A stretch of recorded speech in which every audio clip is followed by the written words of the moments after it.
दिल मेरी ना सुने, दिल का मैं क्या करूं। इश्क में निगाहों को मिलती हैं बारिशें, फिर भी क्यों कर रहा दिल तेरी ख्वाहिशें। आज सुबह 3 बजे मुझे request I thorax and cardiac surgery, या कुछ लोग इसको कार्डियोथोरेसिक सर्जरी कहते हैं। इसकी रिक्वेस्ट आई है और मैंने सोचा चलो यार शायद किसी की हेल्प हो जाए ना। ठीक है। अब इसके अंदर अगर बहुत से लोग जो है ना वो डोगर से ही कर रहे हैं, चलो इसी को हम ले लेते हैं। तो इसके अंदर हमारे पास ब्रोंकोजेनिक कार्सिनोमा, कार्डिक सर्जरी, ये दो चीज़ें इंपॉर्टेंट हैं। साथ में थोरैक्स जो है ना वो आपका जनरल सर्जरी से आपको करना पड़ेगा बहुत सा। ठीक है। तो मतलब ये मिला के कुछ टॉपिक्स इधर से हैं, कुछ इधर से हैं, मेजोरिटी इधर से हैं, बाकी इधर से हैं। ठीक है। तो जो है इम्पोर्टेंट है वो मैं करूँगा। शुरू वाले जो है हमारे पास जो ब्रोंकोजेनिक कार्सिनोमा, इसके लिए बुक के अंदर इसने बड़ा ही हैफेजर्ड करके लिख दिया है। ठीक है। तो इसके लिए मैं एक आपको बताऊँगा जुगाड़ू तरीका। ठीक है। वो मैंने बना लिया। अगर इसको आपने याद कर लिया तो ये सारा चुटकियों का काम है। जितना मुझे आता है मैंने आपके साथ वो शेयर करूँगा। अगर फिर भी कोई हो तो शुरू करते हैं। इसको ज़रा इग्नोर मारना। ठीक है। बिस्मिल्लाहिर्रहमानिर्रहीम। इय्याका नअबुदु व इय्याका नस्तईन। ब्रोंकोजेनिक कार्सिनोमा मतलब कोई लंग्स के साथ इसका रिलेटेड है, ब्रोंक्यूल्स के साथ रिलेटेड है। तो हम लंग्स कार्सिनोमा जो है ना वो उसको वो कहता है जो डेवलप्ड कंट्री है ना वहाँ पे एक लीडिंग काज है डेथ का। ठीक है। ब्रोंकोजेनिक कार्सिनोमा, और इसकी ज़्यादा चांसेस कहाँ किस में है, मेल के अंदर है। क्यों? मेल्स ने ही तो पीने होते हैं सिगरेट, मेल ने ही पीनी होती है वेप, उसने ही वो सारा जो भी उसने गुटखा गांजा वो मोस्टली मेल खा रहे होते हैं ना। ठीक है। फीमेल में जो है ना वो ब्रेस्ट कैंसर ज़्यादा इंपॉर्टेंट है, मेल में लंग कैंसर ज़्यादा इंपॉर्टेंट है। ठीक है। और वो जो 40 साल से अबव हैं बूढ़े बाबे, ठीक है, जो बुढ़ापे की तरफ जा रहे हैं वो ज़्यादा अफेक्टेड है। तो पहली लाइन में उसने यही किया हुआ है। ठीक है। स्मोकिंग सबसे पहले, जो बॉयज़ सिगरेट पीते हो प्रॉफ के दिनों में भी और इवन आगे पीछे भी, बंदे के पुत्र मान जाओ, ये ब्रोंकोजेनिक कार्सिनोमा आपको ले डूबेगा। ठीक है। पीछे से फिर आपकी बेवा बैठी रहेगी और आप जो है ना वो कब्र में पहुंचे हुए होगे। ठीक है। Prevention is always better than cure. अच्छा, ब्रोंकोजेनिक कार्सिनोमा में लंग कैंसर हमारे पास दो टाइप्स का होता है। या तो वो हमारे पास होता है स्मॉल सेल कैंसर, या फिर होगा नॉन स्मॉल सेल कैंसर। ठीक है। अब इसकी ओरिजिन की बुनियाद पे हमने इसको ना क्लासीफाई कर दिया है। ठीक है। जो हमारे पास होते हैं स्मॉल सेल कैंसर, इसकी ओरिजिन कौन सी होती है, न्यूरो एंडोक्राइन सेल से ये बेसिकली ओरिजिनेट होगा। ठीक है।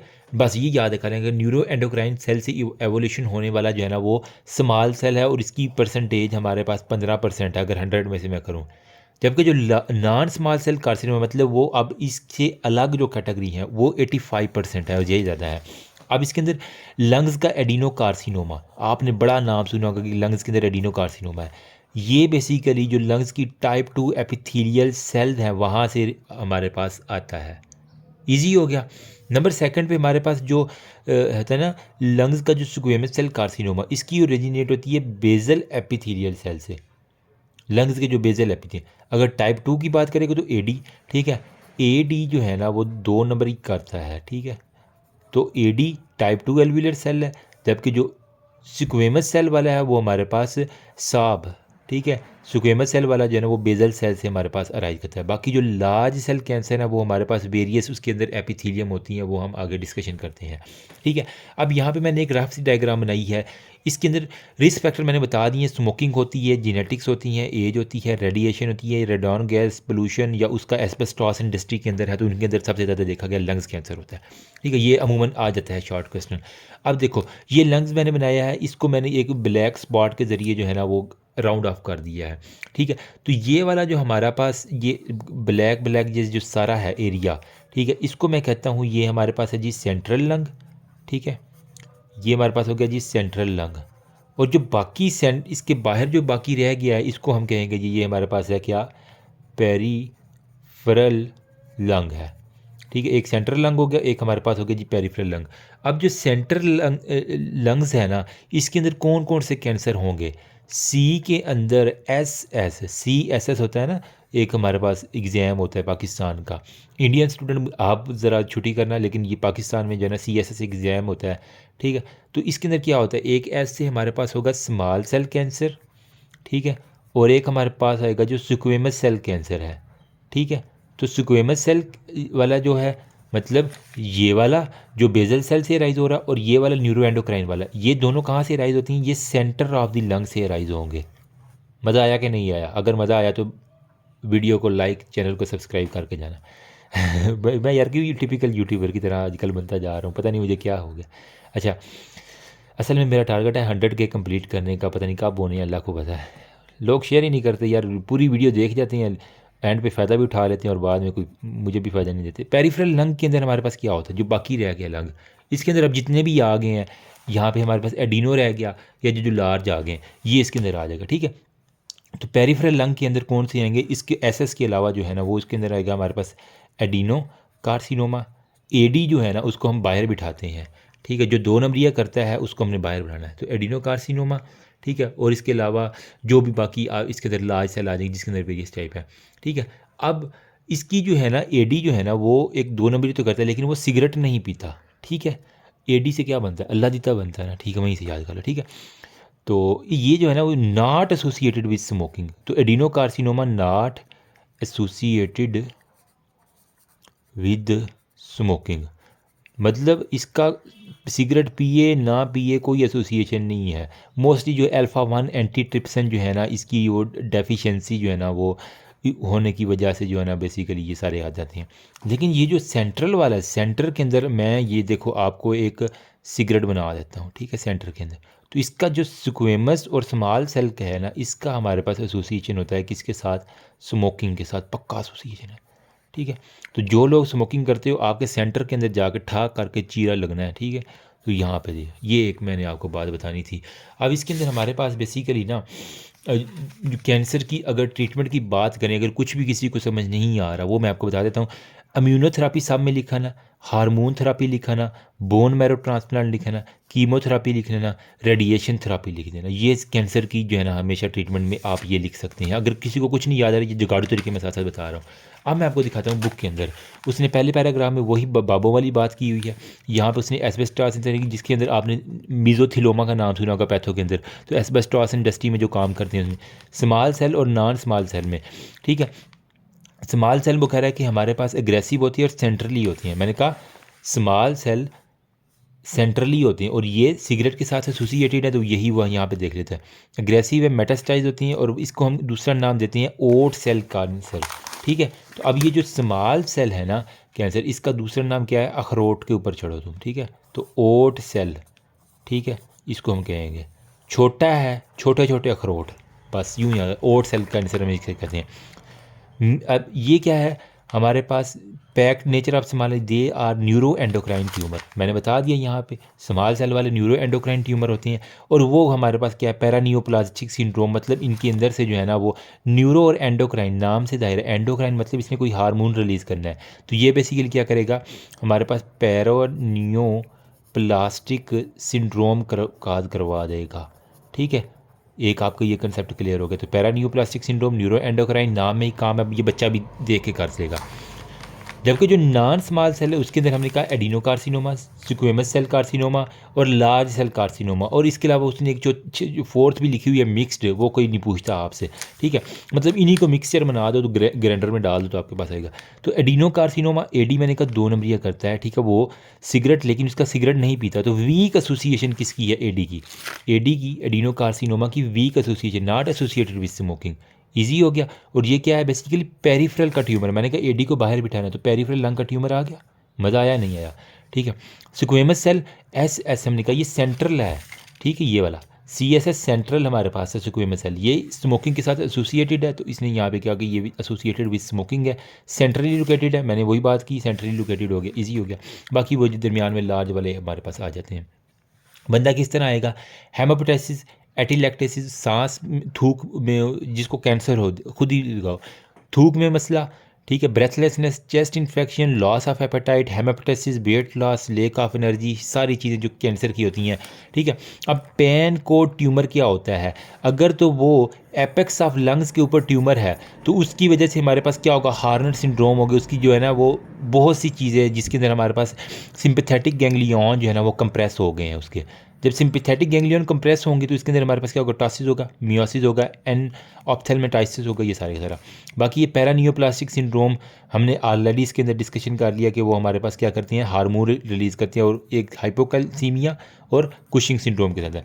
अच्छा, डायग्नोसिस आपने किस तरह करना है, सिंपल सी बात है, आप अब इतने बच्चे तो हैं नहीं है, सिंपल सी एक्सरे करा लो, सीटी करा लो, एंडोक्राइन अल्ट्रा करा लो, ब्रोंकोस्कोपी कर लो, सीटी गाइड। ये ब्रोंकोस्कोपी मैंने अपने फादर की करवाई थी जब कोविड के डेज से, यस।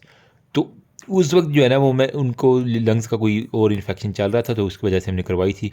तो ब्रोंकोस्कोपी मैं खुद जो है ना वो साथ था उसी वार्ड के अंदर, थिएटर के अंदर, ठीक है। तो उन्होंने सिंपल नाक से जो है ना वो डाल के एक ट्यूब सी उसको लगा के जेल सी, और वो गले तक जाई थी, बिल्कुल वो एनेस्थेटिक हो जाए। फिर सिटी गाइडेड जो है ना परक्यूटेनियस नीडल बायोप्सी, जो कैंसर है उसके ऊपर सिटी गाइडेड ऊपर सुई मारो और उसके अंदर से बायोप्सी निकाल लो। और फिर मेडिएस्टिनोस्कोपी, मतलब उसकी जो छाती है उसके अंदर हम एक ट्यूब डालते हैं, मतलब ये है उसके ना मेडिएस्टिनम। तो ये है स्टर्नम, स्टर्नम के बिल्कुल ऊपर हम जो है ना सुप्रास्टर्नल नाच के ऊपर एक वो क्या है कि छोटू सा कट लगाते हैं, और वहाँ से एक हमारे पास मेडिएस्टिनोस्कोप होती है, ठीक है। ये गोल्ड स्टैंडर्ड है, यही हमारे पास गोल्ड स्टैंडर्ड की। बाकी थोरैकोस्कोपी में हमारे पास है कि हम स्टेजिंग के लिए हम कर लेते हैं, मतलब रिब्स के ऊपर जो है ना वहाँ से हम जाके अप्रोच करें, वो थोरैकोस्कोपी है। अगर स्टर्नम के ऊपर से जाएंगे तो हमारे पास मेडिएस्टिनोस्कोपी आ जाएगी, ठीक है। अगर यहाँ पे कोई डायग्राम हो किसी बंदे की तो मैं यहाँ पे आपको दिखा दूँ, ठीक है यार, जो डायग्राम ही नहीं किसी, ठीक है। तो बस समझ लो, बंदे अपने ऊपर जो है ना सारे अपने स्टर्नम के ऊपर हाथ लगाओ, अगर वहाँ से जाएगी ट्यूब तो मेडिएस्टिनोस्कोपी होगी, सारे फिर अपने रिब्स के ऊपर हाथ लगाओ तो वहाँ पे जाएगा तो थोरैकोस्कोपी होगी। अब यहाँ पे TNM क्लासिफिकेशन है, ENT में आपने इतनी दफ़ा क्लासिफिकेशन नहीं, पैथो में इतनी क्लासिफिकेशन की है, यही है। अब यहाँ पे 3 याद रखना है, 1 2 3, ठीक है। अब कार्सिनोमा इन साइटू TIS है, तो कार्सिनोमा T1 अगर वो 3 सेंटीमीटर से छोटा है, रटा लगाने वाली चीज़ है, लिखने वाली मेरे ख्याल में बात नहीं है। अगर 3 सेंटीमीटर से बड़ा है तो हमारे पास T2 है। अगर वो size with in 2 centimetre of the Kareena extension in the chest वाल, डायाफ्राम और पेरिकार्डियम की तरह, तो T3 है। फिर वो इन्वेजन ऑफ द हार्ट और ग्रेट वेसल के ऊपर चला गया तो T4 है। नो, फिर हमारे पास N, T हो गया सारा T4 तक, N में N0 N1 2 और 3 हो गया। N0 नो नोडल, N1 में इप्सीलेटरल, N2 में मेडिएस्टिनल हो गया, N3 में सुप्राक्लेविकुलर ये कॉन्ट्रालेटरल, और फिर M0 रैम मेटास्टेसिस, M0 कोई मेटास्टेसिस नहीं हुई, M1 में हमारे पास डिस्टेंस मेटास्टेसिस होगी, ठीक है। तो फिर इसी की बुनियाद पे उसने जो ना क्लासिफिकेशन कर दी है स्टेज 1 के ऊपर, स्टेज 2 के ऊपर, ठीक है। स्टेजेस उसकी कर दी हैं स्टेज 3, और हमारे पास स्टेज 4 है, और एक हमारे पास 3B और एक हमारे पास 4 आ जाती है, ठीक है। अब देखो स्टेज 1 में जितने भी आएंगे ना, जुगाड़ू से तरीका है, ठीक है। जब भी आपने लिखना है ना स्टेज 1, तो स्टेज मैं 1 लिखता हूँ, तो इसके अंदर आपने क्या लिखना है, T1 और T2, लेकिन जो N है वो भी 0 रखना है, ठीक है, और M भी आपने 0 रखना है, ये स्टेज 1 के अंदर रहेगा। स्टेज 2 में हमारे पास क्या होगा कि T1 और T2, लेकिन यहाँ पे क्या होगा, N1 होगा, N1 होगा, M0 हो गया और M0 होगा, बस यहाँ पे T1 और यहाँ पे T2 होगा, इजी। स्टेज 3 में हमारे पास क्या होगा, 3 और वो भी A में T2 और हमारे पास T3 अब आ जाएगा। स्टेज 3 में जा रहे हैं तो T2 और T3 हो जाएगा, लेकिन N यहाँ पे 2 रहेगा, N2 रहेगा, M0 रहेगा, M0 रहेगा, ठीक है। तो ये इतना बस फ़र्क डाल दे जाना है आपने, बाकी सारा M00 साथ चलता आ रहा है। यहाँ N0 था, यहाँ N1 है, यहाँ N2 है। अब स्टेज 3A है ये, ठीक है। अगर स्टेज 3B का हमारे पास जिक्र आए ना, तो इसके अंदर यही कापी पेस्ट आपने कर देना है, N2 M0, लेकिन अब यहाँ पे 3 था तो हमने 3B को करना, तो यहाँ पे हम T4 लगा देंगे ईजीली। बाकी जो स्टेज 4 है ना, ठीक है, उसके अंदर वो जो है ना वो M1 जो है ना, यहाँ पे M0 था, यहाँ पे M000, सिर्फ M1 स्टेज 4 के ऊपर जो है ना वो आपको आ जाएगा, बस ये है, ठीक है। अब इनकी ट्रीटमेंट जो है ना इसी हिसाब से उसने जो है ना वो हमें बताई हुई हैं। वो कह रहा है कि अगर तो स्टेज 1 और 2 हमारे पास इन्वॉल्व है, ये वाला स्टेज आपने डिटरमाइन किया और आपके पास स्टेज 1 और 2 निकला है, सिंपली आप उसकी सर्जरी कर दोगे ट्रीटमेंट के, ठीक है। अब देखो लंग्स के लिए हम कौन कौन सी जो है ना वो सर्जरी कर सकते हैं, हमारे पास 4 जो है ना वो आपको नाम पता होने चाहिए। एक हम कर सकते हैं लंग्स के ऊपर वेज रिसेक्शन, ठीक है, मतलब एक ट्रायंगुलर सर एरिया जो है ना, जो एरिया इन्वॉल्व है वहाँ से ट्रायंगुलर एरिया निकाल दो, इसे हम कहते हैं वेज रिसेक्शन। फिर अगर एक पूरा सेगमेंट इन्वॉल्व है तो उसको हम निकालेंगे तो हम इससे कहेंगे सेगमेंटल रिसेक्शन। ठीक है, इसको हम कहते हैं सेगमेंटेक्टमी हम इसको अमूमन कहते हैं। ठीक है, जो चीज़ निकालिए सेगमेंटेक्टमी हम कहेंगे। फिर अगर हम लंग्स के, हमें पता है लोब्स होते हैं, राइट वाले के 3 लोब होते हैं, अपर लोब, मिडल लोब और लोअर लोब। लेफ़्ट वाले के अपर और मिडल लोब 2 ही होते हैं। अगर हम एक पूरा अपर लोब निकाल दें तो इसे हम कहेंगे लोबेक्टमी, पूरा लोब हमने निकाल दिया है। फिर अगर पूरा लंग्स ये इन्वॉल्व है, मैं पूरा लंग्स ही निकाल दूँ तो इसे मैं क्या कहूँगा, न्यूमोनेक्टमी, न्यूमोनेक्टमी। अब स्टेजेस के ऊपर डिपेंड करता है कि हमने करना क्या है। अगर तो हमारे पास स्टेज 1 और 2 है, हम सर्जरी कर देंगे, वो वेज भी हो सकती है। ठीक है, लोबेक्टमी अगर एक लोब इन्वॉल्व है, अगर 1.5 लीटर से FE1 ग्रेटर है। ठीक है, न्यूमोनेक्टमी अगर पूरा लंग्स इन्वॉल्व, अगर वो ग्रेटर दैन 2 लीटर तक जो है ना वो FEV1 जो होनी चाहिए, तो हम इसके लिए फॉर न्यूमोनेक्टमी अगर हमने करनी है तो हमारे पास FEV1 ग्रेटर दैन 2 लीटर होनी चाहिए। सर्जिकल ऑप्शन में लोबेक्टमी है अगर एक लोब है, एक्सटेंडेड रिसेक्शन न्यूमोनेक्टमी पूरा के पूरा लंग इन्वॉल्व निकाल दिया। वेज रिसेक्शन मैंने बता दिया कि पेरिफेरल जो ट्यूमर है वो निकालना। स्टेज 3 के लिए हम क्या करते हैं, सर्जरी, कीमोथेरापी और रेडियोथेरापी का कम्बिनेशन मिला के देंगे, इजी। स्टेज 4 में आप पैलिएटिव ट्रीटमेंट देंगे, मतलब 3B और 4 के अंदर आपने मरीज़ को नहीं छेड़ना क्योंकि वो ऑलरेडी फैल चुका है। अब ऐसे मरीज़ को मरने देना है आराम से, लेट हिम डाई पीसफुली, इसको हम कहते हैं। मतलब अगर इस मरीज़ को छेड़ोगे तो वो तकलीफ़ में चला जाएगा और वो फिर तकलीफ़ से मरेगा। तो ऐसे पेशेंट की सिर्फ पैलिएटिव ट्रीटमेंट करो, इसे को जाओ खाओ पियो मौज करो, जब तक तुम्हारी ज़िंदगी है इंजॉय करो। ठीक है, बाकी कॉम्प्लिकेशन क्या हो सकती है, जब लंग ब्लीडिंग हो सकती है, रिस्पिरेशन इन्फेक्शन और ब्रोंकोपल्मोनरी फिस्टूला वगैरह वहाँ पर बन सकते हैं। ठीक है क्या, अब आपने यहाँ से कन्वर्ट होना है किसके ऊपर, इसकी जो जनरल सर्जरी है ना, इसका चैप्टर नंबर 10 मैं आपको दिखाता हूँ। इसके ऊपर आपने ये वाला जो चैप्टर है ना, चैप्टर 10 थोरेसिक ट्रोमा, तो इसी के अंदर ही ये आपका इंक्लूड होगा। थोरेसिक ट्रोमा में वो कह रहा है कि हमारे पास ना थोरेक्स को उसने, तो यहाँ से मैं पहले बता देता हूँ। ठीक है, तो थोरेसिक ट्रोमा के अंदर उससे कह रहा है कि चेस्ट को हमने 4 पार्ट्स के अंदर डिवाइड किया है। देखो ना, हमारे पास नॉर्मल जो बॉडी है, आप देखो, अगर मैं ये इंसान बनाऊँ, ये उसका नाक है, ये फेस है, ये होंठ है, ये उसकी ब्रेस्ट आ गया। ठीक है, अगर फीमेल है ये इसका एब्डोमेन आ गया, ये उसकी पेरिनियम आ गई, वेजाइना वगैरह आ गई, ये उसका जो है ना वो सारे का सारा बैक आ गया। ठीक है, तो ऊपर वाला जो होता है, इस यहाँ पे हमारे पास कौन सी होती है कैविटी, इसको हम कहते हैं क्रेनियल कैविटी। ठीक है, अब ये जो दरमियान वाली थोरेक्स वाली, इसको हम क्या कहेंगे, थोरेसिक कैविटी। ठीक है, थोरेसिक कैविटी। फिर पेट वाली को हम क्या करेंगे, पेरिटोनियल या एब्डोमिनल कैविटी। ठीक है, एब्डोमिनल कैविटी। और ये फिर हमारे पास क्या होती है, पेल्विक हमारे पास कैविटी होती है। ठीक है, और पीछे यहाँ पे वर्टिब्रल कैविटीज़ होती हैं, वो हमारा कंसर्न है थोरेसिक में। थोरेक्स में हमारे पास क्या है, एक आपका खूबसूरत जो है ना, दिल मेरी ना सुने दिल की मैं क्या करूँ, हार्ट, और यहाँ पे लंग्स हैं। तो ये वाइटल आर्गन है दोनों, तो ये पड़े हुए हैं। तो इनकी इंजरी की वजह से वो कह रहा है कि 20 से 25% ऑल ट्रोमास के अंदर जो है ना वो हमारे पास चेस्ट ट्रोमास के केसेस आते हैं, जितने भी रोड ट्रैफिक एक्सीडेंट है ना। ठीक है, और वहाँ पे वो कह रहा है कि पेनिट्रेटिंग ट्रोमास कुछ होते हैं, इसको हम आगे डिस्कशन करते हैं। अब एनाटमी क्या है, चेस्ट को मैं यहाँ से खोल के देखूँ तो हमारे पास चेस्ट को हमने कहता है कि 4 पार्ट्स के अंदर डिवाइड कर दिया है। वो 4 पार्ट्स कौन से हैं, एक हमारे पास सारे जो है ना, मेल और फीमेल अपनी अपनी चेस्ट को ज़रा फील करो, हाथ लगा के लगाओ, अभी हाथ लगाओ वीडियो को पास करके। आपके ऊपर ऊपर क्या है, हमारे पास चेस्ट वाल है। ठीक है, फीमेल के ऊपर ब्रेस्ट होंगे, मेल के ऊपर रेडोमेंट्री होंगे। ठीक है, चेस्ट वाल आ गई। नंबर 2 पे अब जब चेस्ट आपकी उतरेगी तो उसके नीचे बिल्कुल आपको फेफड़ों की कवरिंग नज़र आएगी, जिसे हम कहते हैं प्लूरा। और उस 2 प्लूराज होते हैं, एक हमारे पास क्या होता है, पेराइटल प्लूरा बाहर वाला जो कवरिंग होती है लंग्स की, और जो लंग्स के बिल्कुल साथ चिपकी होती है उसे कहते हैं विसरल प्लूरा। ठीक है, विसरल और पेराइटल प्लूरा, इनके दरमियान में जो गैप होता है जिसके अंदर प्लूरल फ्लूइड होता है, उस गैप को हम कहते हैं प्लूरल कैविटी। ठीक है, तो हमारे पास दूसरे नंबर पे क्या होगी, प्लूरल कैविटी आ गई। फिर नंबर 3 पे आपके पास प्रॉपर फेफड़ा आ गया। जब आपने ऊपर से प्लूरा भी उतार दिया तो आपके पास क्या आ गया, लंग्स आ गया, उसका हमारे पास पैरेन्काइमा आ गया, जो भी उसका फेफड़ों का गोश्त है। ठीक है, और फिर हमारे पास जो है ना आपकी जो मेडिएस्टिनम है, मतलब आपकी छाती का पोर्शन होता है ना, मेडिएस्टिनम, उसे हम कहते हैं मेडिएस्टिनम। मतलब मेडिएस्टिनम भी हमारे पास क्या होती है, अपर मेडिएस्टिनम होती है, फिर लोअर मेडिएस्टिनम होती है।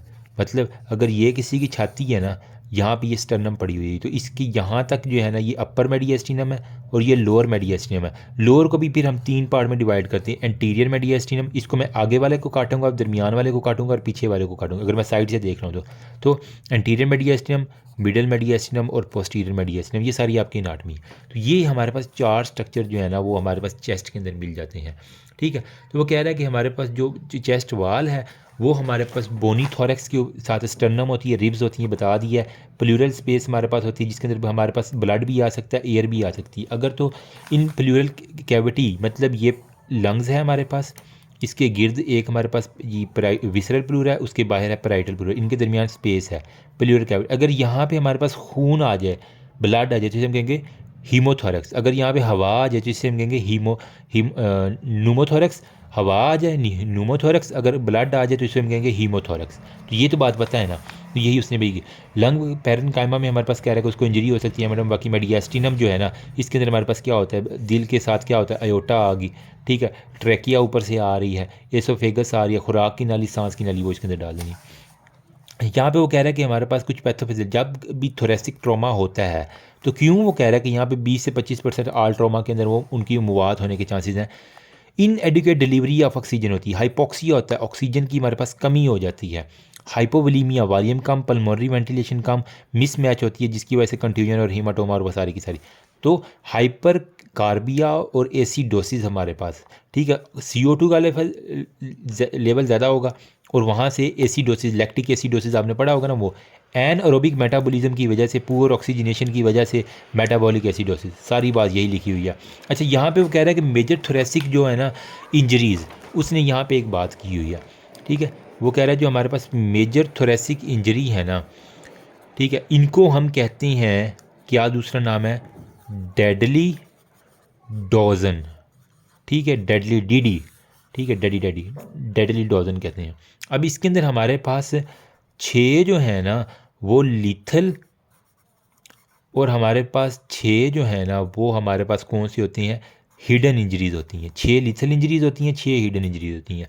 अब जो लीथल है ना, जिन्होंने बंदे को मार देना है, ठीक है, मरने तक, इसकी हमने mnemonic atom ATOM atom bomb हो गया ना, वो FC होता है, मतलब एक फ्रंटियर कॉप आर्मी की है एक, ठीक है, पेशावर के ऊपर जो है और इधर कराची वाली साइड पे फ्रंटियर कोर के पास एटम बम है, ATOM एटम, F और C। A से हमारे पास क्या होगा, A से हमारे पास है जी एयरवे ऑब्स्ट्रक्शन। अगर एयरवे ऑब्स्ट्रक्शन है तो डेडली डोजन का ये लीथल आ जाएगा। T से हमारे पास क्या होगा जी, टेंशन नीमोथोरैक्स उसको होगी है, ठीक है। फिर O से हमारे पास क्या है जी, ओपन नीमोथोरैक्स, ये टेंशन था, ये हमारे पास है ओपन नीमोथोरैक्स है, ठीक है। फिर M से हमारे पास क्या होगा, मैसिव हीमोथोरैक्स है। यहाँ पे न्यूमोथोरैक्स है, नीमो मतलब हवा से है, अब यहाँ पे हीमोथोरैक्स मतलब ब्लड से है। फिर हमारे पास आ जाते हैं F से मतलब फ्लाइल चेस्ट, उसकी चेस्ट ही टूटी हुई है, वो सांस अंदर लेता है तो छाती नीचे चली जाती है, सांस बाहर निकालता है छाती ऊपर चली जाती है, पैराडॉक्सल रिस्पायरेशन, तो फ्लाइल चेस्ट इसे हम कहते हैं, ठीक है, वो होगी। और C से हमारे पास क्या होगा, कार्डिक टेम्पोनेट, मतलब दिल के ऊपर कोई ना कोई जो है ना वो फ्लूइड और वो सारी चीज़ें, ये हमारे पास लीथल है, एटम FC आ गया। बाकी जो 6 हिडन है ना, इनके अंदर वो कह रहा है हमारे पास क्या होती है, वो आप कह लें कि थोरेसिक अयोटिक डिस्ट्रप्शन हो सकती है, ठीक है, वो आप खुद भी लिख सकते हैं, अयोटा से रिलेटेड है, अयोटिक डिस्ट्रप्शन हो सकती है। फिर ट्रेकियो ब्रोंकियल डिस्ट्रप्शन हो सकती है, ठीक है। फिर हमारे पास क्या हो सकती है, मायोकार्डियल कंट्यूजन हो सकती है, ठीक है। और बाकी डायाफ्रेगमेटिक मतलब डायाफ्राम जो है वो फट गया है, अयोटा जो है ना उसके साथ है, फिर मायोकार्डियम के साथ हमारे पास आ गया, ठीक है, डायाफ्रेगमेटिक हमारे पास टेयर आ गया। इसोफेजल टेयर, जो इसोफेगस सारी खुराक की नली वो फट गई है तो इसोफेजल टेयर आ गया। लेकिन ये हमारे पास हिडन होती हैं, हमें ज़्यादा जल्दी पता नहीं चलता जब तक हम एक्सरे वगैरह या चीज़ें ना करवा लें। बाकी हमारे पास पल्मोनरी कंट्यूजन है, वो आप देख लीजिएगा। फिर इसके अंदर मैनेजमेंट क्या करनी है, मरीज़ आपके पास अगर इन सिम्टम के साथ आ गए तो एटिकल रेस्पिरेटरी कॉलम में एयरवे, ब्रीथिंग, सर्कुलेशन और हमारे पास डिसेबिलिटी को हमने ख़त्म करना है, वो सारी बात उसने कर दी है, ठीक है। प्राइमरी सर्वे रिससिटेशन है और नीडल की हाँ, अगर थोरेसिक ट्रोमा है ना तो इसकी मैनेजमेंट में आप सिंपल इंटरवेंशन में नीडल डी, उसकी छाती के ऊपर सुई मारो, सुराख कर लो, जिस तरह टायर होता है ना, टायर को सुई मारो तो सारी हवा फूस हो जाती है, सेम इसी तरह अगर उसको हवा चली गई है थोरेसिक ट्रोमा के केस में, उसको न्यूमोथोरैक्स हो गया, सुई मारो, सारी हवा बाहर निकाल दो। ठीक है, अब इमीडिएट लाइफ सेटिंग में जो लीथल है मैंने कहा था एटम FC, ठीक है, ATOM FC। अब एयरवे में वो उसने बातें की हुई हैं, हमने ATLS में ऑलरेडी पढ़ लिया, इसी वजह से लिखने की ज़रूरत मेरे ख्याल में शायद नहीं है। एयरवे ऑब्स्ट्रक्शन होगी, जो उसकी जो है ना वो ऑब्स्ट्रक्शन किस वजह से हो सकती है एयरवे की, जब वो उसका मुंह खुले तो मुंह से हमारे पास ज़ुबान टंग फॉल बैक कर जाए, उसने सपोज करे दांत कोई टूट के उसका दांत उसके गिर गए हैं, उसकी कोई हड्डी मुंह की जो है ना वो वहाँ पे सांस की नाली में अटकी, या उसने कोई डेंचर लगाए हुए हैं, नकली दांत लगाए हुए हैं, वो सारे के सारे उसने यहाँ पे बात की हुई है। थायराइड कार्टिलेज या क्रिकाइड कार्टिलेज, गले की जो कार्टिलेज है वो हमारे पास टूट गई हैं, ठीक है, जिसकी वजह हमारे जो एडीमा वगैरह हो गया। डिक्रीज एयर करंट, नोज़ और mouth, change in the voice character, hoarseness, crepitus due to subcutaneous emphysema और रिस्पिरेटरी डिफिकल्टी। सिंपल सी बात। मैनेज किस तरह करेंगे? ए से airway, chin lift, jaw thrust, ठीक है, ओरोफ्रेंजियल एयरवे आपने करना है, एंडोट्रेकियल इंट्यूबेशन कर देंगे, मतलब उसके सांस को खोल लेना, तो ETD डाल दो, सर्जिकल एयरवे में मास्क दे दो, ठीक है, क्रिकोथायरोडॉक्टमी या ट्रेकियोस्टमी, ENT वाली बात है, कुछ इसमें मुश्किल है मुझे बताओ, ठीक है। बाकी अगर टेंशन नीमोथोरक्स है तो ये किसके अंदर होता है? ब्लंट इंजरी के अंदर होता है, ठीक है, मतलब हवा अंदर तो चली गई है लेकिन वो बाहर नहीं आई, अंदर ही उसने टेंशन बना दी है, लंग्स को कंप्रेस कर दिया, तो ये ब्लंट इंजरी जो ईंट लग जाए या इसी तरह की कोई चीज़ होती है वो हम लग जाए। Air introduce into the pleural space from outside and injured lung, ठीक है। फिर वो कह रहा है कि air come into the force inside but not space to occupied, एक दफ़ा अगर छाती के अंदर एयर चली गई, ठीक है, तो वो अब हो सकता है लंग्स फटे हैं तो वहाँ से एयर आ गई है हमारे पास थोरेसिक कैविटी में, या फिर थोरेक्स से कोई आवाज़, अब एक दफ़ा अंदर तो वो आ गई है, उसने टेंशन क्रिएट कर दिया, वो बाहर नहीं जा सकती। ओपन नीमोथोरक्स होता है कि अंदर और बाहर आ जा सके, टेंशन नीमोथोरक्स होता है कि एक दफ़ा अंदर आ गई हवा वहीं पे ट्रैप कर गई, तो यही उसने किया कि नो स्पेस टू एस्केप, बाहर जाने का रास्ता ही नहीं है, जिसकी वजह से हमारे पास क्या होगा, जब ये फेफड़े हैं ना हमारे पास, ठीक है, अब ये यहाँ पे ये सारी आपकी छाती पैक है बिल्कुल, यहाँ पे हवा, यहाँ पे यहाँ पे यहाँ पे यहाँ पे, ठीक है, अगर इस साइड पे हवा सारी है तो इसने क्या करना है, एक तो ट्रेकिया को डेविएट करा देना, शिफ्ट कर देना, लंग्स को कंप्रेस करके इसकी एटिलैक्टेसिस करवा देनी है, इसको अच्छे से फूलने नहीं देना, तो वो सारी बातें कि हमारे पास जो है ना वो साथ में यहाँ पे अगर दिल पड़ा हुआ, दिल के ऊपर कंप्रेशन भी कर देगी, तो वही है कि मेडिएशनल ट्रेकिया शिफ्ट है, किंकिंग ऑफ द ब्लड वेसल है, और हार्ट के ऊपर इसका इफेक्ट है, उसके गले के ऊपर जो है ना देखेंगे आप यहाँ पे जो वेसल है वो फंसना शुरू कर देंगी, तो इनग्रोज्ड वेन ऊपर सार की सारी सर्कुलेशन जमा होनी शुरू हो जाएगी, ठीक है, तो वो हमारे पास। तो क्लिनिकल फीचर में टेकीकार्डिया, टेकिपनिया और हाइपोटेंशन, ये तीन चीज़ें जो है ना, उसका दिल तेज़, ठीक है, टेकीकार्डिया होगा, फिर टेकिपनिया सांस तेज़ और उसके BP जो है ना वो बिल्कुल कार, ठीक है, सांस तेज़, दिल तेज़ और BP जो है ना कम हो जाएगा। गर्दन की वेन देखोगे इनग्रोज्ड होंगी, ट्रेकिया शिफ्ट हुई होगी किसके अंदर? टेंशन नीमोथोरक्स के अंदर, मतलब हवा अंदर आ गई बाहर नहीं गई। फिर वो कह रहा है कि चेस्ट की मूवमेंट नहीं होगी और एब्सेंट ब्रेथ साउंड होगी और साइनोसिस जो है ना वहाँ पे बाद में आपको मिल सकती है। तो ये हमारे पास है टेंशन नीमोथोरक्स के सारे हमारे पास क्लिनिकल फीचर, ठीक है। अब देखो अगर मैं यहाँ पे लिखता हूँ टेंशन नीमोथोरक्स, तो इसके अंदर बेसिकली क्या है, एयर आ तो गई है लेकिन गई नहीं वापस। नेक वेन आप देखेंगे बड़ी होगी, टेकीकार्डिया, टेकिपनिया और BP जो है ना वो उसका गिरा होगा। फिर हमने देखा नेक वेन इनग्रोज्ड है सारी की सारी, और क्या है, एब्सेंट ब्रेथ साउंड है, सांस लेने में, और ट्रेकिया जो है ना वो यहाँ पे लाजमी शिफ्ट होगी किसके? टेंशन के अंदर, ठीक है। वजह हमने देखा यहाँ पे ट्रेकिया के ऊपर सारे का सारा प्रेशर पड़ा है हवा का, और वहाँ पे की मैनेजमेंट क्या करेंगे? इमीडिएट नीडल कंप्रेशन, मतलब अब इसमें सिर्फ एयरवे ठीक है लेकिन ब्रीथिंग के अंदर मसला है, तो सिर्फ हमें B वाला जो है ना पार्ट, ABC में से जो B वाला पार्ट है वो करेंगे। सुई मारो, यहाँ पे फेफड़ों के अंदर सुई मारी मैंने, तो सारी हवा टायर की तरह जो है ना चुस करके बाहर निकल गई, तो हमारा काम ठीक हो गया, ठीक है। मारनी कहाँ पे है? जो उसके फेफड़े हैं, फर्स्ट सेकंड इंटरकोस्टल स्पेस है ना, उसके लोअर वाली जो है ना रिब, उसके बिल्कुल अपर बॉर्डर के ऊपर, वजह न्यूरोवेस्कुलर बैंडल की इंजरी नहीं होनी। ये पहली रिब है, ये दूसरी रिब है, ठीक है। तो दूसरी रिब का जो ऊपर वाला हिस्सा है, तो लोअर रिब का अपर पार्ट के ऊपर आप जो है ना वो सेकंड इंटरकोस्टल स्पेस के अंदर मारेंगे, ठीक है, तो आपको वो सारी निकल आएगी। ये बिल्कुल सेफ एरिया होता है, यहाँ पे हमारे पेशेंट सिटिंग, अच्छा अमूमन क्या होता है, मरीज़ जो है ना वो बैठा होता है तो उसके पीछे कमर से जो है ना वो सेकंड इंटरकोस्टल से आप अमूमन मारते हैं, तो कमर से जो है ना वाइल सिटिंग जो है ना उसकी कमर से करते हैं, तो नीडल्स की वजह से। बाकी वो कह रहे हैं हम ट्यूब थोरैकोटमी भी कर सकते हैं 50 इंटरकोस्टल में, मतलब हमारे पास एक ट्यूब होती है जो उसकी चेस्ट के 50 इंटरकोस्टल स्पेस में डालते हैं, तो वो उससे जब यूँ ही डालते हैं तो वो सारी के हमारे पास वापस आ जाती है हवा, ठीक है। बाकी ओपन नीमोथोरैक्स अब नंबर सेकंड, ये हमने कहा था टेंशन नीमोथोरैक्स। ओपन में अंदर क्या होता है, ओपन में हमारे पास फ्री कम्युनिकेशन बन जाता है एटमॉस्फेयर और प्लूरल स्पेस के दरमियान, ठीक है। ये सपोज करें ये हमारे पास लंग्स हैं, ठीक है, और यहाँ पे इसकी प्लूरल स्पेस है, ये एटमॉस्फेयर है। तो इनके दरमियान हवा आ भी सकती है, हवा बाहर आराम से जा भी सकती है, कोई रोकने टोकने वाला नहीं है, ठीक है। तो इसके अंदर हमारे पास फिर क्या होगा, स्ट्रक्चर्स बिल्कुल अपनी नॉर्मल, ट्रेकिया के ऊपर कोई भी हमारे पास शिफ्टिंग नहीं होगी, उसके ऊपर दिल के ऊपर कोई ऐसा जोर नहीं पड़ेगा, ठीक है। तो ये थोड़ा सा शरीफ है। और अमूमन वो देखा गया कि इट अकर वैन दी थोड़े, हाँ, ये कब हुआ है कि इतना बड़ा सुराख हो गया, जब मैंने छुरी मारी, किसी को चाकू लग गया, किसी को गोली लग गई, तो उसके अंदर क्या होगा, ओपन नीमोथोरैक्स होगा गोली के केस के अंदर, ठीक है। अब यहाँ पे ब्लंट के अंदर क्या था हमारे पास, अगर ईंट लगी है तो हमारे पास क्या होगा, टेंशन नीमोथोरैक्स। अगर गोली या फिर उसने फायर आर्म कोई लगा है तो इसके अंदर क्या होगा, ओपन नीमोथोरैक्स या स्टैब बाउंड जिसे हम कहते हैं। इक्विलिब्रियम जो है ना बिटवीन इंट्राथोरेसिक और एटमॉस्फेयर, हवा आ जा रही है, ठीक है। तो इसके अंदर हमारे पास लंग टिश्यू जो है ना वो ब्रीथ करेंगे, ऑक्सीजनेशन करेंगे। अब इसके अंदर हिस्ट्री देखेंगे, पेनिट्रेटिंग कौन सी चीज़ लगी है, रिस्पायरेटरी रेट इसके अंदर बड़ा होगा, टैकिपनिया, ठीक है। उसके अलावा बाकी परकशन जो है ना वो हाइपर रेजोनेंस, क्योंकि हवा सारी अंदर भरी हुई है।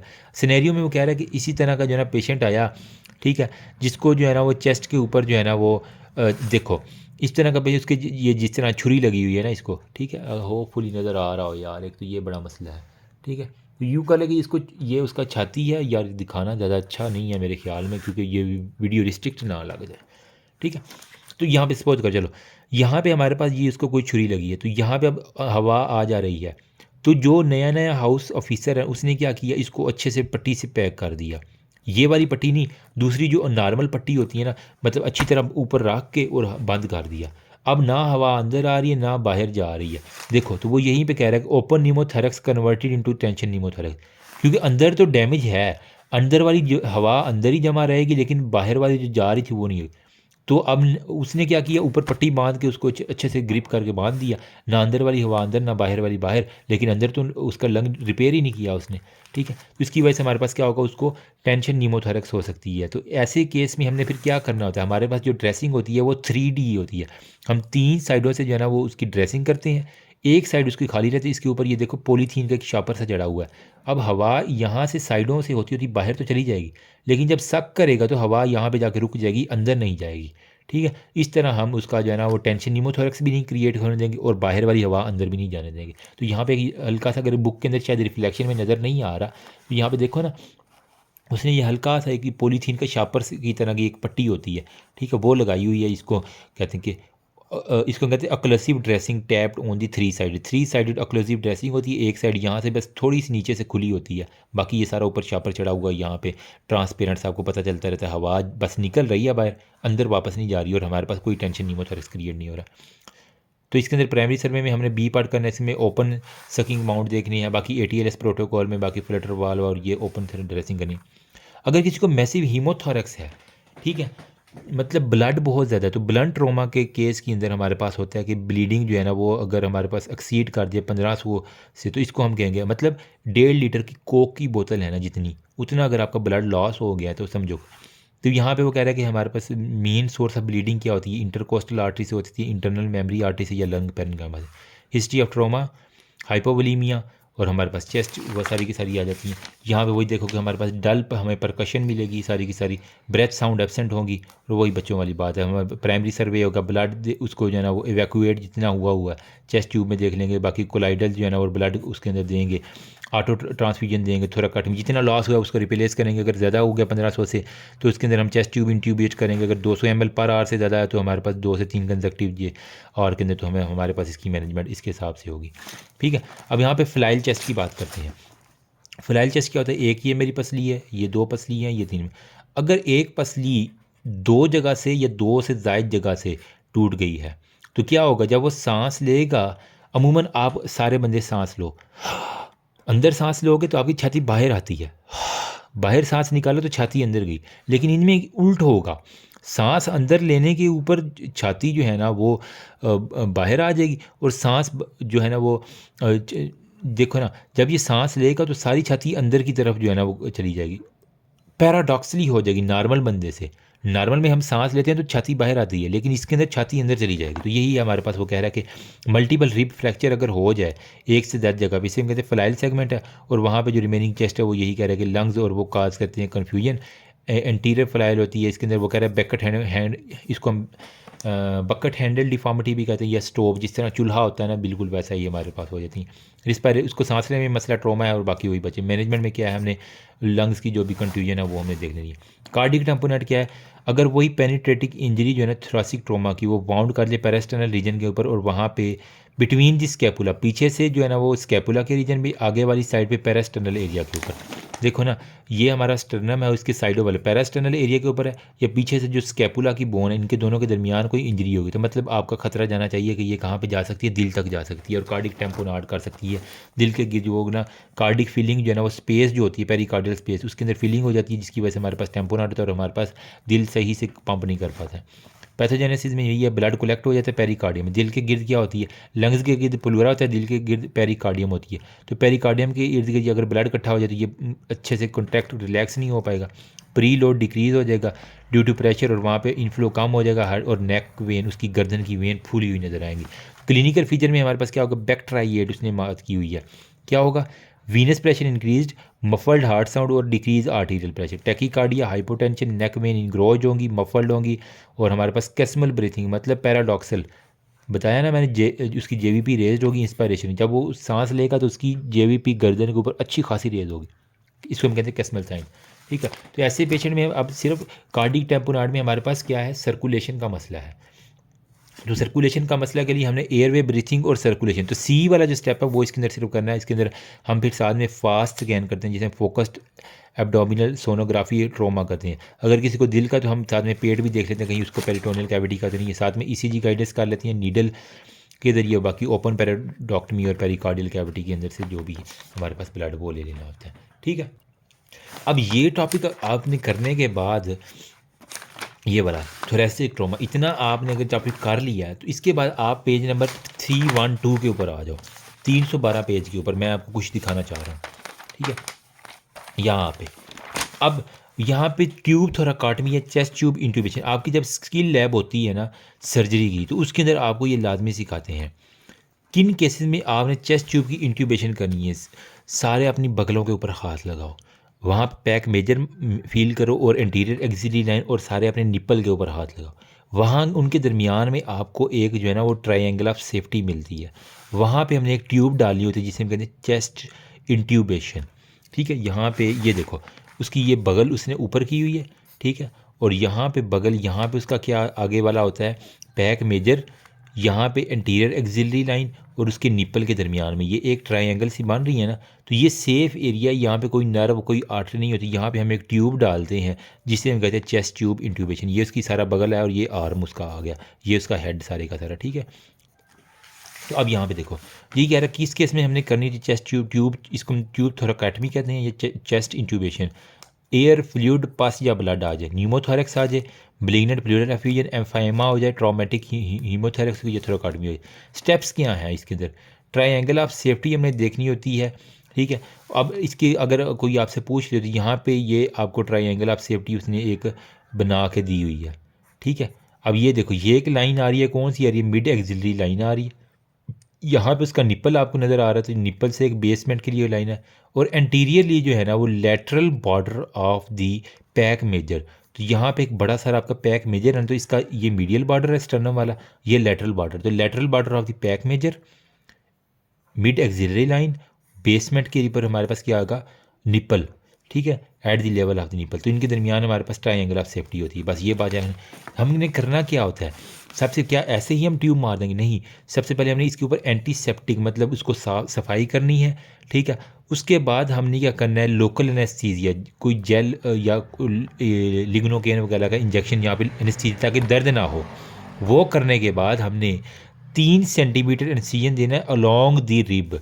रिब्स इस तरह जा रही हैं तो हमने इसी के अलोंग जो है ना, इस जगह पे जो रिब होगी इसी के अलोंग हम एक 3 सेंटीमीटर का रिब के अलोंग इंसिजन देंगे ताकि हमें रिपेयर करना भी आसान हो। ठीक है, फिर हम क्या करेंगे, इसका सबसे पहले क्या रिमूव करेंगे, स्किन रिमूव करेंगे, सुपरफिशियल फेशिया और सबकुटेनियस फैट तक जो है ना वो हम जो नाइफ़ है उसके तक जाएंगे। सबकुटेनियस फैट जब हमने काट लेना है उसके बाद हमने नाइफ़ को फेंक देना है। ठीक है, फेंकने से मुराद उसको साइड पे करके अब आपने कोई ब्लंट डाइसेक्टर देखना है जो बगैर नोकदार हो। स्किन को हमने नोकदार चीज़ से काटा, सबक्यूटेनियस फैट को नोकदार चीज़ से काटा। इसके बाद आपने नोकदार चीज़ इस्तेमाल नहीं करनी। क्यों? वहाँ पे नीचे लंग का प्लूरा है, अगर नोकदार चीज़ से वो फट गया गुब्बारे की तरह तो फिर दोबारा रिपेयर करना बड़ा मुश्किल है। ठीक है, तो यहाँ पे वो यही कह रहा है कि हमने फिर ना आर्टरी फोर्सेप्स जो ब्लंट हो, बगैर नोकदार हो, वो यूज़ करनी है। ठीक है, और उसको जो है ना ओब्लीगली लेके जाना है, यूं एक ओब्लीगली यूं करके जो है ना लेके जाना है, ताकि हमारे पास सीधा हवा ना जाए, थोड़ा सा टेढ़ा करके ले जाना है, ताकि अंगेंस्ट दी ग्रेविटी जो है ना वो आप इसके अंदर जा रहे हो। ठीक है, और आपने कट कहाँ पे लगाना है, ये फर्स्ट रिब है, ये सेकंड रिब है। ठीक है, जो नीचे वाली रिब है उसके अपर बॉर्डर के ऊपर आपने इंसिजन देना होता है, ताकि हमारे पास न्यूरोवैस्कुलर बंडल जो है ना यहाँ पे पड़ा हुआ वो डैमेज ना हो। तो ये आपने बात का ख्याल रखना है। तो इसके अंदर सारे किया हुआ है। उसके बाद आप उंगली के ज़रिए जो है ना, ये देखो इसने अब उंगली डाली है और इसके अंदर जो भी हमारे पास इंडेक्स फिंगर के ज़रिए जिसका पैराइटल प्लूरा, बाहर वाला प्लूरा लंग्स की गिर्द वाला, वो फील किया। उसके बाद उसने जो है ना वो क्या किया, ड्रेन जो है ना, ये देखो अब इसने ये चेस्ट ट्यूब होती है, ये ड्रेन होता है। दूसरी साइड पे ये पानी से भरी बोतल होती है, यहाँ पे बुलबुले नज़र आती हैं तो हमें पता चलता है कि यहाँ से हवा आ रही है। ठीक है, तो यहाँ पे वो देखो, यहाँ पे क्लिपर लगाओ, पहले क्लिपर बंद करके आपने उसके अंदर ट्यूब डालनी है, दूसरा हिस्सा उसका पानी के अंदर डाल देना है। उसके बाद क्लिप को खोलना है और देखना है यहाँ से बुलबुले निकलने हैं, तो इसका मतलब इसके फेफड़ों से हवा यहाँ से बाहर आ रही है। तो यहाँ से बुलबुलों से होती है हवा, फिर यहाँ से इस जार से यूँ बाहर जाती है। मज़ा आया कि नहीं आया? ठीक है, बाकी वो कह रहे हैं इंटरकोस्टल पेन बाकी प्रिवेंट करना है ये एयर और फ्लूइड की लीकेज को। कॉम्प्लिकेशन क्या हो सकती हैं, खुद भी लिख सकते हो, ब्लीडिंग हो सकती है, इन्फेक्शन हो सकता है, हीमोथोरैक्स ब्लड हो सकता है, हेमोपेरिटोरियम। ठीक है, और इवन वो डायफ्राम भी इसके अंदर दौरान कभी कभार रैप्चर हो जाता है, तो वो बाकी वो बातें। ट्यूब डिस्प्लेस हो सकती है, नॉर्मल जगह से आगे पीछे हो सकती है, एम्फाइसीमा हो सकता है, बाकी न्यूमोथोरैक्स हो गया। वैन टू रिमूव चाहिए, अब ये हमने सारा प्रोसीजर कर लिया, कब हमें पता चलेगा कि यार अब बिल्कुल ख़त्म हो गया, अब ठीक है, अब ट्यूब निकाल लो? जब नो ब्रेथ, बंदे का सांस बहाल हो गया है। ये देखो उसने बनाया हुआ ट्राइंगल ऑफ ये वाला सारे का सारा। ठीक है, जब उसका नो ब्रेथनेस से सांस ठीक है, सिमेट्रिकल चेस्ट, दोनों तरफ की चेस्ट नॉर्मल पोजीशन पे नज़र आ रही है, यहाँ पे जो बुलबुले बन रहे थे, ब्लबिंग हो रही थी, वो ख़त्म हो चुकी है। ठीक है, बबलिंग। ठीक है, वाटर सील चैम्बर के अंदर बबलिंग ख़त्म हो गई और ब्लड और वो सारा आना भी ख़त्म हो गया। अब सिर्फ जो है ना बिल्कुल नॉर्मल हो गया। ठीक है, और वो कह रहा है कि यहाँ पे जो सीरियस फ्लूइड है वो 200 ml या इससे कम एक दिन के अंदर आया है ना, जिसका मतलब अब बंदे ने रिकवर करना शुरू कर दिया, तो अब बस आप ट्यूब निकाल लो। ठीक है, बाकी उसने यही बातें की हुई हैं और ऐसा कुछ भी नहीं है। तो यहाँ पे देखो प्रोसीजर में वो कह रहा है नीडल डीकम्प्रेशन में सेकंड इंटरकोस्टल स्पेस के ऊपर मिड क्लेविकुलर लाइन में, क्लेविकल के दरमियान में हमने किया, वो ट्रायंगल ऑफ सेफ्टी हमने देख लिया। लेटिसमस डॉर्साई यानी जिसे हम कह रहे थे ना मिड एक्सिलरी लाइन, तो वहीं पे हमारे पास लेटिसमस डॉर्साई का जो है एंटीरियर बॉर्डर होता है, तो आप जो मर्जी लिख लो आपने। ठीक है, फिर eight the level of fifth intercostal space में वो कह रहा है बाकी इंटरकोस्टल मसल और पैराइटल प्लूरा और बाकी चेस्ट ट्यूब हमने डिस्प्ले डाल दी है। ठीक है, और ये बात की उसने सारी बातें वही लिखी, चेस्ट एक्सरे हमें कर लेना कि आया कि वाकई ही जो है ना वो ठीक जगह पे ट्यूब जली है। ठीक है, बाकी कोई फिस्टूला या वहाँ पे कह रहा है कि हमारे पास साल को पेरिकार्डियो स्टेनोसिस, अगर दिल के साथ मामला है तो हम उसके अंदर स्पाइन पोजीशन में लिटा के उसको ईसीजी मशीन अटैच करके लोकल एनेस्थीसिया दे के एक 18 गेज की नीडल जो है ना वो 12 से 15 सेंटीमीटर की वो ले के सिरिंज को ना नीडल के साथ अटैच करके उसको पंक्चर करते हैं। ठीक है, जब उसको सेंसेशन जो है ना वो आएगी तो उसके बाद आप ब्लड जो है ना वो निकालेंगे, मायोकार्डियम जो है टच होती है, इसका मतलब ईसीजी मॉनिटर करते रहो, क्यूआरएस कम्प्लेक्स देखते रहो और आपके पास वो कैथीटर जो है ना वो स्किन के साथ फिक्स कर दो, ऐसा ऐसा सारा ब्लड आता रहेगा। तो ये है जी हमारे पास थोरैक्स के बारे में जो बातें इंपॉर्टेंट थी। ठीक है, अब मैं इसको शिफ्ट कर रहा हूँ कार्डिक के ऊपर। तो कार्डिक सर्जरी में ना सबसे पहले तो आपको दिल की जो है ना वो ब्लड सप्लाई पता होनी चाहिए। दिल को कौन सप्लाई करता है? कोरोनरी आर्टरी हमें पता है करती है सप्लाई। ठीक है, तो आपने पढ़ा होगा एनाटॉमी के अंदर, एक मैं रफ सी डायग्राम बना रहा हूँ। ठीक है, कोरोनरी आर्टरी एक हमारे पास जो है ना ये right coronary artery, left coronary artery. Left वाले का ज़्यादा हमारे पास काम होता है क्योंकि इसने जो है ना हमारे पास देखो लेफ़्ट वाले के अंदर से हमारे पास क्या चीज़ निकलती है फर्दर, वो कह रहा है हमारे पास निकलेगा डिवाइड होती है सर्कमफ्लेक्स आर्टरी के अंदर। ठीक है, तो हमारे पास एक होती है राइट कोरोनरी आर्टरी, एक लेफ़्ट वाली से हमारे पास जो है ना इसका कैलिबर ज़्यादा होता है। ग्रेटर कैलिबर की कौन सी होती है? लेफ़्ट वाली होती है। मैं लेफ़्ट हैंड से लिख रहा हूँ ना, लेफ़्ट वाली का कैलिबर ज़्यादा है। ठीक है, क्यों? इसके अंदर से एक तो सर्कमफ्लेक्स आर्टरी और एंटीरियर इंटरवेंटिकुलर जो है ना वो दोनों वेंट्रिकल के दरमियान में जो आर्टरी आ रही है ना वो निकलती है। ठीक है, तो सर्कमफ्लेक्स जो घूम के आती है और इंटीरियर इंटरवेंटिकुलर जो आर्टरी है ना वो हमारे पास यहाँ से आ जाती है। तो इसी वजह से वो कह रहा है कि इसकी ब्लड सप्लाई जो है ना वो बड़ी इंपॉर्टेंट है। यहाँ पे वो कह रहा है कि हमारे पास 3 नेचुरल डायलिटेशन आपको नज़र आती हैं दिल के पास। एक हमारे पास होती है अयोटिक साइनस, ठीक है, और बाकी 2 जो है ना वो राइट और लेफ़्ट करोनरी आर्टरी के लिए जो है ना वो डायलिटेशन होती हैं। तो 3 साइनसिस की उसने बात की हुई है यहाँ पे देखो, ठीक है। वो राइट साइड में सारे में यही कहानी लिखी है। करोनरी आर्टरी डिजीज़ CAD बड़ा ही इंपॉर्टेंट है। एज, जेंडर, जो 45 साल से बूढ़े हैं, स्मोकिंग करते हैं, हाइपरलिपिडेमिया में शुगर के मरीज़ हैं, ठीक है, और फिज़िकल एक्टिविटी नहीं करते, मोटे हैं, फैमिली हिस्ट्री है, तो इसके अंदर हमारे पास सबसे ज़्यादा देखा गया।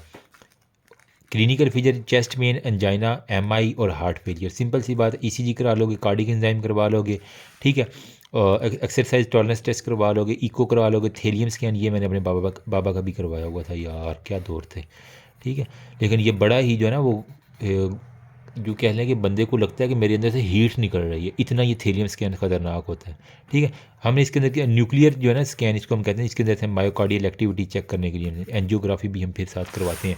एंजियोग्राफी में मैंने क्या होता है, एक इन्वेसिव टेक्निक है, इसके अंदर ना उसकी ये रेडियल आर्टरी, ठीक है, यहाँ से हम जो है ना वो एक बलून सा डालते हैं, या फिर उसके टांग की जो फेमोरल आर्टरी है, तो फेमोरल या फिर हम उसकी रेडियल आर्टरी से जो है ना वो एक डाई इंजेक्ट करते हैं, जो कि वो डाई जाता जाता दिल के पास जाएगा, दिल के अंदर से वो उसके करोनरी आर्टरीज़ के अंदर जाएगा। तो जहाँ पे वो डाई जाके रुक जाएगा, हम प्रॉपर एक्सरे के साथ तस्वीरें लेते रहते हैं, जहाँ पे डाई रुकेगा हमारे पास वो जो है ना नैरोइंग होगी, ऑक्लूजन होगी, वो हमें पता चल जाएगी। तो डाई के ज़रिए एंजियोग्राफी, इसी को हम कहते हैं कि हमने एक ग्राफ ड्रा करी। अच्छा, ट्रीटमेंट क्या है, anti platelet, anti hypertensive, anti hyperlipidemic, बच्चों वाली बात है, कुछ भी नहीं है। अब मैनेजमेंट क्या करनी है, अगर आपके पास आ गई होगी उसकी करोनरी आर्टरीज जो है ना जी बंद हो रही हैं, क्या मैनेजमेंट करोगे। तो ये भी आपने तकरीबन पढ़ी होगी, जिसे हम कहते हैं PTCA, परकुटेनियस ट्रांस करोनरी एंजियोप्लास्टी। मतलब प्लास्टी से याद कर लो, कोई प्लास्टिक की चीज़ डाली है बाहर से, मैंने यूँ याद करता, ठीक है। तो कुटेनियस ट्रांस करोनरी मतलब करोनरी आर्टरी के अंदर बाहर से हमने कुछ ऐसा डाला है कि जो प्लास्टिक का है, तो वो क्या कहते हैं, वो कहते हैं स्टंट डलवा के आया हूँ जी मैं। तो वो यही होता है, स्टंटिंग करवाते हैं, ठीक है। थ्रो अ कैथीटर, एक कैथीटर डालते हैं जिसके स्टंट होता है, वो क्या करता है वहाँ पे जाकर उस आर्टरी को बलूनिंग करती हैं वहाँ पे, तो उसको डायलेट कर देते हैं थोड़ी देर के लिए। जब वो डायलेट होती है तो आर्टरी हमारे पास खुल जाती है, कोई जो बंद होती है यहाँ पे। लेकिन इसका ये है कि ये दोबारा जो है ना रीस्टोर होने के, जब हमने वो स्टंट ख़त्म होना है, ठीक है, निकालना है, तो उसके बाद हो सकता है कि वो दोबारा बंद हो जाए 2-3 सालों बाद, ठीक है। फिर हमारे पास है कैबेज, CABG। शुरू शुरू में मैंने जब ये लफ्ज़ सुना तो मैं कहा यार कैबेज कैबेज क्या है, लेकिन ये होता है coronary artery bypass graft. Bypass मतलब ये करोनरी आर्टरी आ रही है, यहाँ से बंद है और आगे से फिर सारी टुकड़ी है, तो हम इसको जो है ना एक नया बाईपास, जिस तरह होता है ना रिंग रोड या बाईपास, तो हम एक नया बाईपास जो है ना कोई नई आर्टरी लगा के कहीं और उसी की जिस्म से कोई और वेसल ला के उसके एक बाईपास नया रास्ता दे देते हैं। तुम बांध दो, चलो बांध ही रहो, खुश रहो, जिस सालों में हम एक नया रास्ता बना लेते हैं। तो हम क्या करते हैं कि प्रॉक्सिमल और डिस्टल को आपस में एनास्टमोस कर दिया करते हैं। अब इसके लिए हम जो है ना वो कौन सी यूज़ करते हैं, इसके लिए हम हमारे पास कौन कौन सी आर्टरीज आ जाती हैं। वो आपकी टांग से सेफनेस आ सकती है, अगर छाती के पास से मूमर इंट्राथोरेसिक या इंट्रा मेमरी जो है ना वो वाली ले लेते हैं वेसल, क्योंकि जो इजीली एक्सेसिबल होती हैं। अच्छा, वो कहता है कि कौन कौन सी टेक्निक से, इसमें traditional coronary artery bypass graft है, ऑफ पंप करोनरी आर्टरी है, minimal invasive direct coronary artery या रोबोटिक हमारे पास अब आ गई हैं, ठीक है, जिसे हम totally endoscopic coronary artery bypass कहती हैं, मतलब बगैर काट टांके के हमारे पास हो जाया करता है, लेकिन थोड़े से ये महंगे हैं। कब हमने जो है ना किसी भी बंदे के करोनरी आर्टरी बाईपास करना, क्या हर बंदे जिसकी बंद है, नहीं, वो कह रहा है कि अगर उसकी जो ये है ना लेफ़्ट वाली जो 50% अगर बंद है तो फिर फ़ौरन से आपने करनी पड़ती है। फिर अगर 78% stenosis proximal left anterior interventricular, जो एंटीरियर इंटरवेंटिकल दोनों वेंटिकल के दरमियान सामने में नज़र आ रही है, वो 78% से ज़्यादा बंद है, फिर आपने करनी है। या फिर ट्रिपल वेसल डिजीज़ है, राइट, लेफ़्ट और सर्कमफ्लेक्स, ये तीनों उसकी बंद हो रही हैं, तो फिर आपने हर सूरत बाईपास करना है, ठीक, कैबेज करना, करोनरी आर्टरी बाईपास। फिर आपने कहता है कि पुअर वेंट्रिकुलर फंक्शन, जो उसके वेंट्रिकल हैं दिल के नीचे वाले, उसका बिल्कुल फंक्शन गंदा हुआ है, तो इसके अंदर हम करने कॉन्ट्राइंडिकेशन क्या है, किसके अंदर नहीं करना, अगर उसको ऑलरेडी डिजीज़ है, कोई already heart failure diffuse disease के साथ है, इन्फ्रक्शन अगर उसको जो है ना वो 8 घंटे हुए, अभी 8 घंटे हुए, तो 8 घंटे के अंदर अंदर आप नहीं कर सकते उसकी, ठीक है। या फिर हमारे पास वो कह रहे हैं कि रिससिटेशन से वापस आया तो अभी तक उसमें होने दो पहले। सर्जिकल प्रोसीजर क्या होता है, traditional coronary artery bypass graft जो है ना वो कह रहे हैं हम लेनी होती है। हम कहाँ से इंसिजन देते हैं, मीडियन स्टर्नोटमी इंसिजन इसको हम कहते हैं। चेस्ट को हम जो खोलते हैं, छाती को किर्च किर्च साइडों पे, इसे हम कहते हैं मीडियन स्टर्नम, मतलब स्टर्नम को काटते हैं दरमियान से। अब यहाँ पे क्या क्या हमारे पास प्रोसीजर है, वो कहता है हमने जो हार्वेस्ट करना है ना ग्राफ्ट, ठीक है, वो हमारे पास ग्राफ्ट आर्टरी भी हो सकती है, वेन भी हो सकती है, ठीक है। तो जो वीनस ग्राफ्ट है वो कहाँ से ले सकते हैं, वो मेरी जान ये इधर टांग से जो है ना ग्रेट सेफनेस वेन आपको नज़र आ रही है, उसी बंदे की जो है ना वो हमारे पास ग्रेट सेफनेस वेन से जो है ना वो आप उसके उठा सकते हैं। कभी कभार स्मॉल सेफनेस वेन अगर यूज़ करनी पड़ जाए तो हम कर लेते हैं, लेकिन ये अमूमन हो जाता है। आर्टीरियल ग्राफ्ट को जो छाती खोली है उसके पास ही हमारे पास इंटरनल मेमोरी जो है ना, इंटरनल थोरेसिक आर्टरी, ठीक है, वो उसके पास पड़ी हुई है। तो वहीं थोरक्स से छाती से ही उठा के एक हमारे पास जो है ना वो लगा दिया करते। तो उसने दिया हुआ कि वीनस ग्राफ्ट हो सकते हैं या आर्टीरियल। अब मैं दिल कर रहा है मेरा लिखने को, लेकिन यहाँ पे लिखने को करना क्या है यार, कोई सिंपल सी बात है। तो यहाँ पे अब डायग्राम देख लो, अगर यहाँ पे बंद है तो वो कह रहा है कि हमने क्या किया हुआ है, लेफ़्ट इंटरनल थोरेसिक आर्टरी को ना हमने क्या किया हुआ है, डिसेंडिंग लेफ़्ट इंटीरियर डिसेंडिंग के साथ जो है ना वो ला के मिला दिया। अब यहाँ पे देखो ये उसने दी हुई है स्मॉल ऐसी भी जी सेफनस वेन का ग्राफ्ट उसने ना सर्कमफ्लेक्स आर्टरी के साथ लगाया हुआ, बाकी ये डायग्राम दिखा रहा है, देखने की ज़रूरत नहीं है इतनी ज़्यादा। Establishment of the cardiopulmonary bypass में हम कह रहे हैं कि हमने क्या ऐसे ही इस्टेब्लिश कर देना कि उधर से पकड़ी उधर से नहीं, दिल को थोड़ी देर रिलैक्स करना है। तो इसके लिए हमारे पास फिर दिल का काम करने के लिए कौन से आते हैं, हमारे पास आते हैं ऑक्सीजनेटर्स आते हैं, जो एक तरफ से जो उसकी मेन आर्टरी है वो हम लगा देते हैं, दूसरी तरफ से वेन लगा देते हैं, ठीक है। तो ये ऑक्सीजनेटर अब दिल का काम कर रहा है, ठीक है, दिल बिल्कुल रिलैक्स होता है। इसको हम ना एक कार्डियोप्लेजिक सोल्यूशन होता है जिसके अंदर हम उस दिल को पैरालाइज करते हैं, दिल को हम डालते हैं कार्डियोप्लेजिक सोल्यूशन के अंदर। ये हमारा दिल है, कार्डियोप्लेजिक सोल्यूशन में हमने डाल दिया। इसके जो मेन वेसल्स हैं ना, असेंडिंग ओयोटा और बाकी जो इन्फीरियर वेना केवा वगैरह हैं, उसको हमने सीधा सीधा कनेक्ट किया हुआ है किसके साथ, जो बॉडी से ब्लड आ रहा है इन्फीरियर वेना केवा से, वो हमारे पास जा रहा है जी किसके पास, इसके पास। वहाँ से सारा दिल का काम हो के हमारे पास आर्टरी के अयोटा के पास, अयोटा से सीधा जो है ना वो आगे बॉडी के अंदर जा रहा है, ठीक है। दिल को हमने बाईपास कर दिया, यानी यहाँ पे हमारे पास ये मशीन से होता हुआ यहाँ से नीचे से डीऑक्सीजनेटेड ब्लड आया, इसने आके यहाँ इन्फीरियर वेना के बजाय दिल के जाने के ये हमने सीधा इसको रूट कर दिया इसके साथ। फिर यहाँ से इसने दिल वाला काम किया, ठीक है, उसको सिस्टली डायसिस्टोली, और यहाँ से हमने सीधा ही उसको ना दोबारा ठीक करवा के जो भी है, तो यहाँ से हमने इसको किधर ले गए, बॉडी के ऊपर। सिंपल सा वे बता रहा हूँ, दरमियान में अब दिल पड़ा हुआ है, ये हमने इसको किस फ्लूइड में, कार्डियोप्लेजिक फ्लूइड में पैरालाइज करके रखा हुआ है। अब इसके ऊपर जो है ना वो हम कह रहे हैं कि ब्लड, इस दौरान हमने ब्लड को हेपरिन लाजमी लगानी है ताकि वो ब्लड पतला रहे, खून जमे ना, ठीक है। और अब यहाँ पे सर्जरी हम इजीली अब इस कार्डियोप्लेजिक के ऊपर परफॉर्म कर सकते हैं। और वो कह रहा है कि स्टेप ऑफ कार्डियोपल्मोनरी बाईपास के क्या है, आर्टीरियल कैनुला है, वीनस कैनुला है। आर्टीरियल कैनुला में हम क्या कहते हैं कि असेंडिंग जो अयोटा है ऊपर जो उठ रही है उसके बिल्कुल नीचे जो है ना हम एक क्लम्प लगा देते हैं, जाके जो मशीन से ब्लड आ रहा है वो सीधा बॉडी में जाए, ठीक है, बजाय इसके कि वो वापस दिल में आ जाए जो हमारे पास ऑलरेडी वो प्लेजिक फ्लूइड में है, कार्डियोप्लेजिक में, वहाँ में यहाँ पे नीचे दिल पड़ा हुआ है, तो इसके बिल्कुल ऊपर यहाँ पे क्लिप लगा देनी होती है ताकि हमारे पास वेंट्रिकल में ना जाए। बाकी वीनस कैनुला में यही है कि जो वेन, अगर जो इन्फीरियर वेना के बाद, तो यहाँ से जो है ना आगे वाली साइड पर हम क्लिप लगा देते हैं ताकि सारा ब्लड जो है ना वो मशीन के अंदर ही जाए। तो ये इन्फीरियर वेना के बाद सुपीरियर वेना के बाद वहाँ पर जो है ना हमने क्लिपिंग कर देनी है, बस सिंपल सी बात है। How to heart survive without blood. अब दिल को तो हमने कार्डियोप्लेजिक सोल्यूशन में रख दिया, अब ये सर्वाइव कैसे कर रहा है, ठीक है। वो कह रहा है कार्डिक अरेस्ट जो है ना वो हमारे पास होता है, हम क्या करते हैं, जो सोल्यूशन होता है उसके अंदर पोटाशियम बहुत ज़्यादा डालते हैं, हाइपरकलीमिया डालते हैं। जब हाइपरकलीमिया डालते हैं तो वो उसकी जो वेंट्रिकल की वाल हैं वो डीपोलराइज रह जाती हैं। वो जब वो डीपोलराइज से रीपोलराइज ही नहीं होंगे तो दिल उतनी देर तक जो है ना वो हमारे पास सर्वाइव कर सकता है। तो वो कह रहा है कि हमने एनॉक्सिक पीरियड जो है ना प्रोटेक्ट करना है 35 से 40 मिनट के अंदर दिल ख़त्म हो सकता है। तो इस दौरान वगैरह हाइपरक्लीमिक सोल्यूशन के अंदर हम रखते हैं diastole by depolarization the membrane उसको रखते हैं। बाकी हाइपोथर्मिया उसको बिल्कुल ठंड में रखती हैं। वो कहते हैं ना अगर आपने गोश्त को फ्रीज़ करना हो तो लंबे अरसे के लिए तो उसको फ्रीज़ कर लिए कहते हैं हिफाजत करने। दिल को भी फ्रीज़ कर दो मेरी जान, 4 डिग्री के ऊपर रखो, दिल वैसे ही आपकी हर चीज़ छोड़ देगा। ठीक है। इंटरमिटेंट क्रॉस क्लैम्प फिब्रिलेशन, अच्छा दौरान सर्जरी हम क्या करती हैं, एक दफ़ा उसकी बीट जो है ना वो दिल को थोड़ा सा ब्लड कहते हैं, चलो चख लो यार थोड़ा सा ब्लड, यूँ कह लो। ठीक है।